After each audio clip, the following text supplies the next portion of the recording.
Hey everybody, this is Petey from Spin Rack. We also have Calvin Ellis, ready to rock in my wheelhouse. Superman, baby!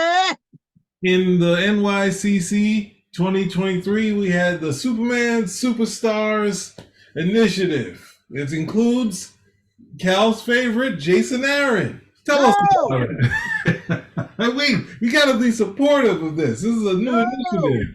Come Yo! on, buddy. Yo! Jason Aaron's claim to fame is cutting off Thor's arm, turning Thor into a girl. He was ahead of his time. He was already questioning these boundaries of what makes a woman. He didn't even call her Thor this, call it Thor. Just terrible. She said, what was it? I don't know if it was him. He said, you taste like, he had, so you take, have the female Thor say to the Falcon America, you taste like Captain America. He said, you taste like a goddess. Who says that? I guess they said it's some wild stuff. So, what will tell us about this initiative? Well, as I recall, unfortunately, I didn't get to see it at NYCC. I had to read about it because NYCC was a bust for me. 2023 was a bust for me. That'll be, yeah, I'll have to remember that way we always say. But on the Superman title specifically, artist, the Brad Kennedy, who's on there, he's going to be coming off, and then they're going to have a revolving door of creators. These are supposed to be top creators who are going to be coming on, doing 3, 4 issues, and that's pretty much the premise. We're going to have superstar art, superstar writing on Superman, and that's the initiative for all next year, which is actually, to be quite honest, a good idea. Okay, so we're seeing some of the covers. Jason Aaron is doing this I Bizarro storyline. And it's Joshua Williamson. Is that another writer? That's the writer that's taking over after that. We're bringing Brainiac back. I think there's some designs for Brainiac, some wacky ones, but Oh, that's right. It's not he's not taking over Superman. He's taking over Action Comics. Action okay. Comics. Joshua Williamson is still on Superman, but Philip Kennedy, who's doing a good job. But I mean, I'll be honest, man. Sometimes these Superman readers are just like, I don't know. I mean, petulant is too strong of a word, but I can't think of another one where they're just like, unless I get what I want, I'm not happy. I'm like, but is the story good? And then the biggest complaint I heard about Kennedy's run is like, oh, there's too many other characters, doesn't focus on Superman. Okay, we get an issue that focuses on Superman. It's even a Clark Kent centered issue, which most of these guys supposedly say they like, and then they kind of just like, yeah, yeah. It's like, okay, you're not going to be happy until it says under new management. It's going to be the same damn donuts, but under new management, right? So that's pretty much it. But I thought, he did a really good job. Uh, he's still doing a really good job on the book. But this right here, I think, is a good initiative not just for Superman, but line wide, because comics are just pretty stagnant right now. And if I see one more drop, I mean, we went to NYCC, and when I was there, like, what are the top variants? All the top variants are these foil variants of books that came out in the 1970s.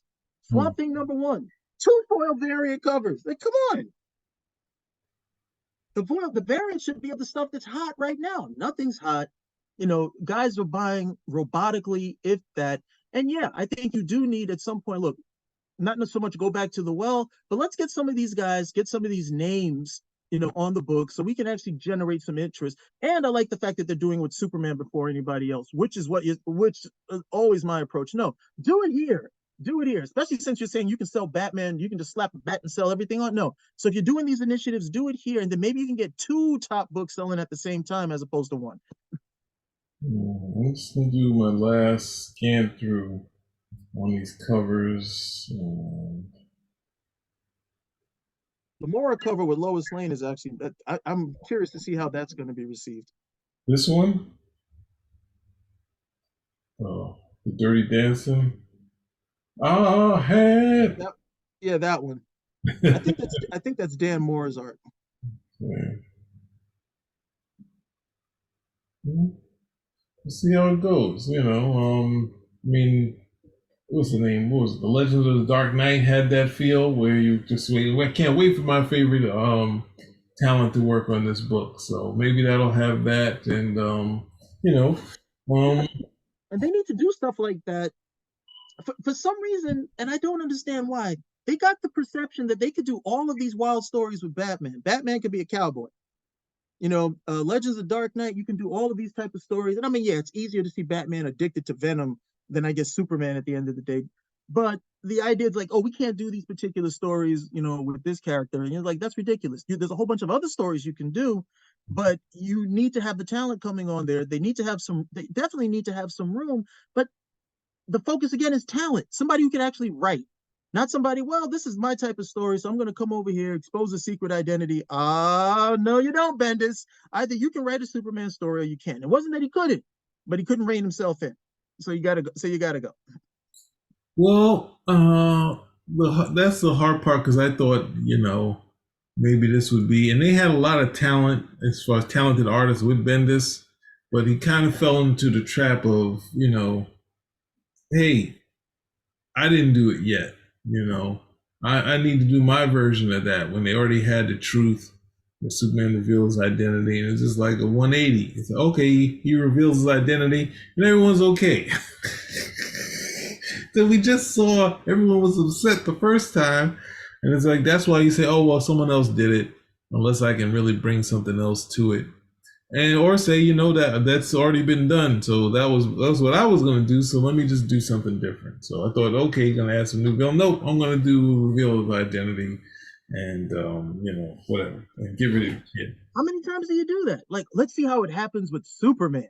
We saw how it worked with Daredevil and with Spider-Man and with all these other guys. Let's see how like, come on. It totally undercuts the fact that one, it was already done before you got there. It was done just a few months before you got there. And then Clark Kent is a co-essential part of this character.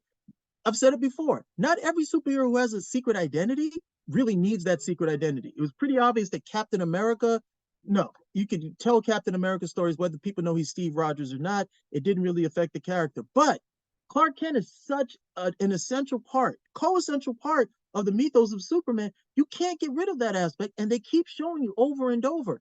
Anytime that the Clark Kent aspect is exposed and people know who he is, you don't see Clark Kent anymore. You see a lot of Superman, but the Clark Kent stuff goes away. You need to maintain that he needs the secret.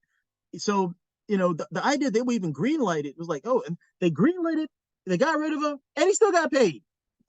Well, ultimately, if you're gonna do that, because the secret identity reveal happens a lot in comic books. So on the side of you saying, okay, they always do that, not you, but in people, then maybe that be at the tail end of your run, not at the beginning. Be like, if you're gonna do it because it's gonna happen possibly after you, and people repeat stories and do some maybe after, but it's like no kind of reining in on the guy and no kind of saying, hey, you got any other ideas for your contract? Maybe we don't get the same thing we saw like 3 months ago. So can we do something different than that? Can we just? I like all the others. I'm not saying but saying the editor. I don't like all these other ideas.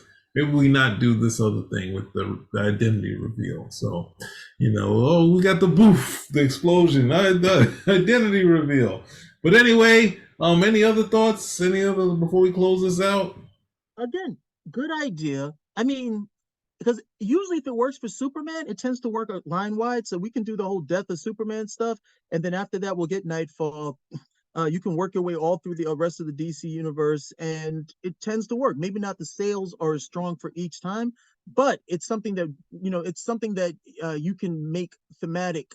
For all of the major titles, or at least the Justice League heroes, all the way down to at least alphabet. From Superman, Batman, Wonder Woman, Flash, all the way through Green Arrow, Green Lantern, that type of stuff. So good idea, and I would love to see. Okay, if this does work out for Superman, and we see that there's good attention, I would love to see something like this done for a character like Green Arrow, who's a character I almost never read, almost just never pick up a Green Arrow book, these days, and would be so hit or miss in terms of Green Arrow stories as well. But if they had like, okay, we're gonna put this guy on and this guy on, yeah, great. Maybe I'll tune in because I like this guy's well, unless it's somebody like like well, I don't want to say any names, Jason Aaron, but if they put him on, then like I don't really have any interest in it. But if you are serious about putting top talent on here, they're gonna do their best to write good stories, not my take, then that's good line wide, because then guys will come in and they'll trust. And I guess that's been my theme for the last bit of shows we've done. but you've got to create trust in what you're doing. You know, Hmm. you've got to create trust in what you're doing. So all of those grumpy cats and sourpusses, they can say whatever what they want, but guys are like, no, this is good. This is entertaining. This is solid at the end of the day. And from good, you can go to excellent. Okay, but these guys first you got to get to good, and I think this is a good idea and a good place to start. Yeah. All right. So check it out. We'll hopefully hear some other talents that are going to be involved in this run on Action comic books. It was few and far between. I don't know. I don't remember what it was going on with Marvel outside of Tom Brevoort getting the X-Men, but we will get you as much news as we can find. Spinner rack Out. out.